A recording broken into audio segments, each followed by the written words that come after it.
Motorcycle এবং এখান থেকে তারা পাথরঘাটা যাওয়ার পথে এই যে রাজ্য পরিবহনের সরাসরি মুখোমুখি সংঘর্ষ, মুখে ভাষায় বা ভিডিওর মাধ্যমে আমি আপনাদের বুঝতে পারবো না, কারণ একটা মানুষের যখন সাথে সাথে তিনজন মানুষের প্রাণ চলে গেছে, পুরো এই এলাকাটি জুড়ে কিন্তু আসলে শোকের কিন্তু ছায়া নেমে এসছে। এবং তারা যারা এখানে কিন্তু আসলে এই মোটরসাইকেলটি কিন্তু আসলে জায়গা এই দেখি ভাই একটু আমি সরাসরি আপনাদেরকে দেখানোর চেষ্টা করছি। এখানে মোটরসাইকেলটি কিন্তু দুমড়ে মুচড়ে গেছে, মোটরসাইকেলের যা ছিল সামনের যে পার্ট সেটি ভেঙে চুর হয়ে গেছে। এবং শুধু এটাই নয়, এখানের যে মোটরসাইকেলের পিছনের যে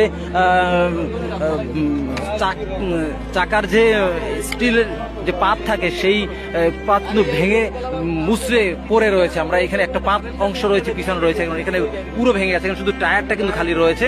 এবং এই এত দ্রুত বা এত প্রচন্ড আঘাত লাগছে, যে আঘাতের কারণে কিন্তু আসলে মোটরসাইকেলের কোনো অংশ কিন্তু নেই। দেখেন ভিতরের যে ইঞ্জিনের যে অংশ সেটি কিন্তু আসলে দুমড়ে মুচড়ে গেছে। এই মোটরসাইকেলের এই অবস্থা আপনি চিন্তা করতে পারেন, জায়গাটা কিন্তু আসলে সত্যি সোজা একটি জায়গা। এখানে কিন্তু তেমন কোনো কিন্তু আসলে কোনা নেই, যে কোনো মোড় নেই যেখানে দেখা যায় না।